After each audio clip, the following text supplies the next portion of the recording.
হুজুর, আমার 3টি প্রশ্ন। মৃত ব্যক্তির জন্য 4 দিন ও 40 দিন পর সমাজের সবাইকে দাওয়াত করে খাওয়ানোটা সওয়াবের কাজ কি? মৃত ব্যক্তির পাশে বসে কোরআন মাজিদ পড়াও, খতম দেওয়া কি সওয়াবের কাজ? আমরা যে কবরস্থানের পাশে গিয়ে বলি আসসালামু আলাইকুম হালাল কবর, এটা কি ঠিক কিনা? মৃত ব্যক্তির জন্য 4 দিন ও 40 দিন পর আপনারা যেটা করেন, এটা বলে 40। কি বলে? সবাই একটা রমরমা ভাব নিয়ে খাইতে যায়, মনে হয় যে বিয়ের দাওয়াত খাইতে যাইতেছে। আছে না নাই? তো যে মরছে আপনি তার জন্য কাঁদবেন, দোয়াই না করবেন, এত খুশি কেন আপনাদের? আপনি খাওয়ান, খাওয়াতে দোষ নাই।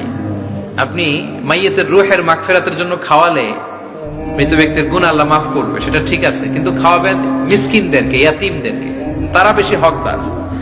এখন দেখা যায় 40 মিসকিনদের জায়গা কম, এলাকার পয়সাওয়ালা লোকেরা এসে লাইনে বসে থাকে, আমি দেখেছি যেটা। কিন্তু দরকার ছিল, আমার আব্বা মারা গেছে, এই এতিমখানায় আমি একটা গরু দিয়ে দিলাম, ওরা সারা বছর খেতে পায় না, ওরা খাবে, খেয়ে আমার আব্বার জন্য দোয়া করবে।